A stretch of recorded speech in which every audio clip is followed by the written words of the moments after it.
Ahora estudiamos las leyes de la termodinámica que nos dicen cómo se ven afectados los sistemas al entregarles o quitarles calor, al hacerles trabajo y cómo evolucionan esos sistemas.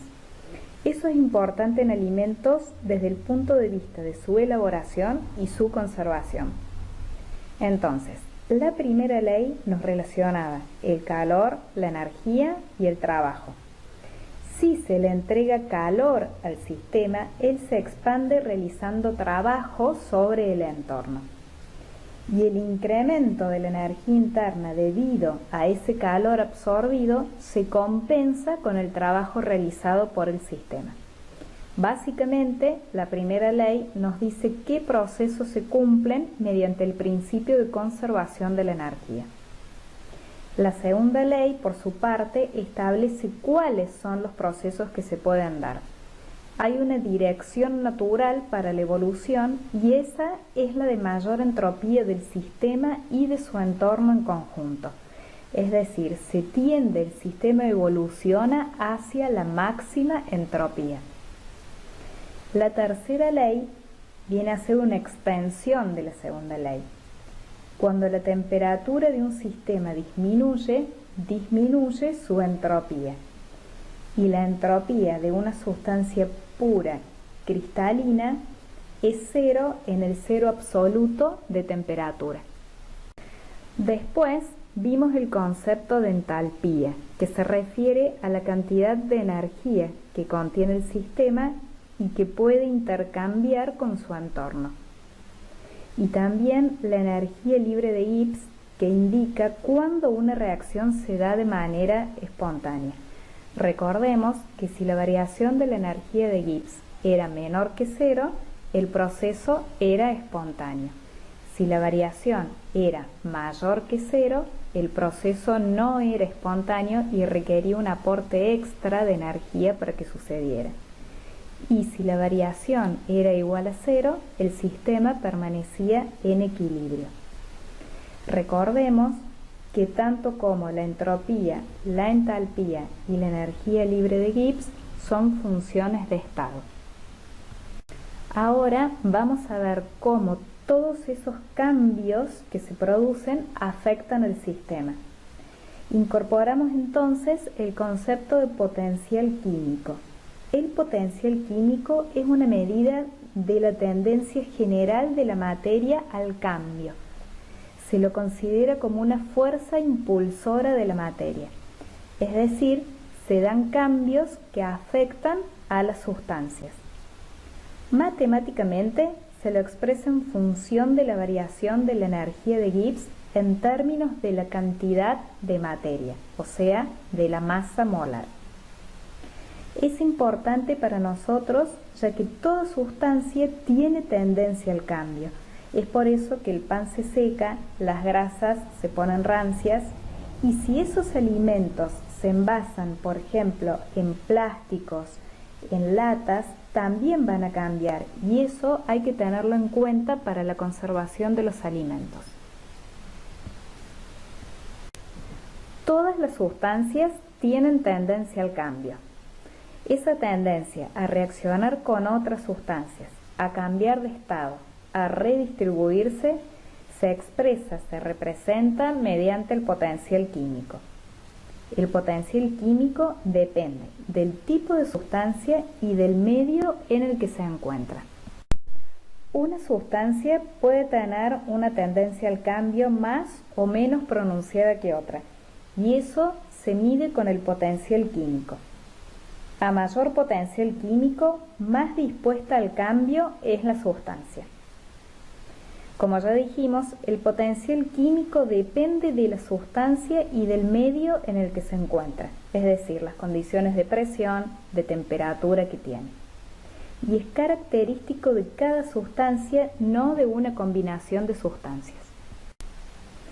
Así como para la energía se dice que nada se pierde, sino que se transforma, con la sustancia es lo mismo.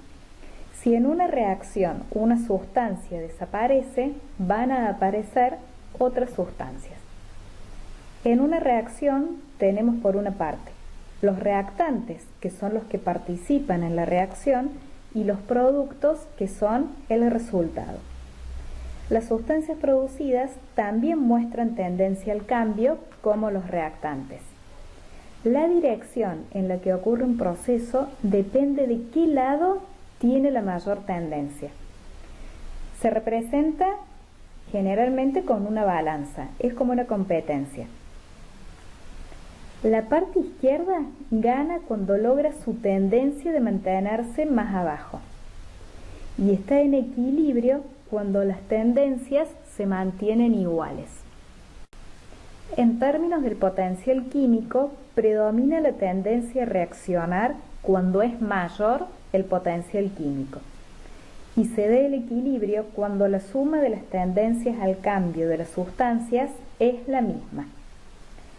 Por ejemplo, en la combustión de una vela, las sustancias iniciales tienen potencial químico mayor que los productos finales. Entonces, se produce la reacción. Las sustancias puras tienen asignados valores de potencial químico en condiciones normales de presión y de temperatura. Y los valores de potencial químico de cualquier sustancia se relacionan con los potenciales químicos de las sustancias que las componen y se pueden determinar experimentalmente por reacciones químicas. Ahora, ¿qué nos dice el signo del potencial químico? Si el potencial químico es negativo, quiere decir que la sustancia se puede producir espontáneamente a partir de los elementos. Esto se debe a que su tendencia al cambio es más débil que la de los elementos que la forman. La sustancia, entonces, tiende a formarse de los elementos, no a descomponerse en ellos. Si el potencial químico tiene signo positivo, la sustancia es inestable y difícil de preparar, es decir, tiende a descomponerse en sus elementos. Entonces, el potencial químico nos dice si el cambio se da de manera espontánea o no. Un proceso se va a dar de forma espontánea de A a B si la suma de los valores del potencial químico es mayor para A que para B.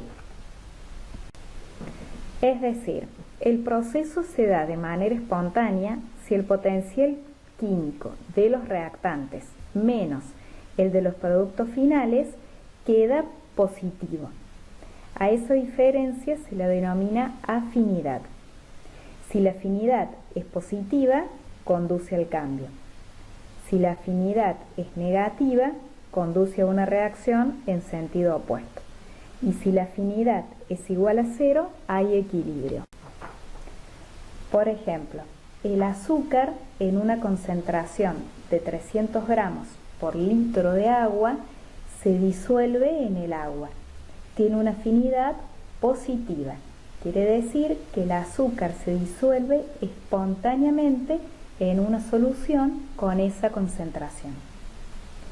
La sal de cocina también se disuelve fácilmente en agua cuando tenemos una concentración de, por ejemplo, 1 kilomol por metro cúbico de agua. El potencial químico de los iones sodio y cloro es más bajo que cuando están en una sal en forma sólida. Notemos lo similar que es hablar de espontaneidad de una reacción en términos del potencial químico o en términos de la energía libre de Gibbs. Y es justamente porque el potencial químico indica cómo varía la energía libre de Gibbs al variar la cantidad de sustancia, representada por la fracción molar de esa sustancia. Entonces, el potencial químico permite deducir la tendencia de flujo de material. Habrá flujo de material, o bien reacción, en la dirección de menor potencial. Ahora vamos a analizar mediante potencial químico algo que ya conocemos bien, que son los cambios de fase. Recordemos que una fase es una región donde la composición es homogénea. A presión constante, La transición de fase se da a una temperatura característica de cada sustancia. ¿Y por qué se produce una transición de fase? Porque se da en la dirección de menor potencial, de forma tal que el cambio del potencial químico sea menor que cero. Este gráfico que vamos a ver muestra cómo varía el potencial químico en función de la temperatura y están las tres fases: sólido, líquido y gaseoso. Y el sistema va a evolucionar siempre de potencial químico inicial mayor a potencial químico final menor. La fase más estable es aquella para la cual, dadas una cierta presión y una cierta temperatura, tiene los valores de potencial químico más bajos. Entonces, para la temperatura indicada como T1, es más estable el estado sólido. Para la temperatura indicada como T2, es más estable el estado líquido. Y para la temperatura indicada como T3, es más estable el estado gaseoso. Cuando dos rectas se tocan, ahí se produce la transición de fase. A esa temperatura, el potencial químico es igual para las dos fases. Y en el estado de equilibrio, el potencial químico de una sustancia es el mismo en toda la muestra para todas las fases presentes.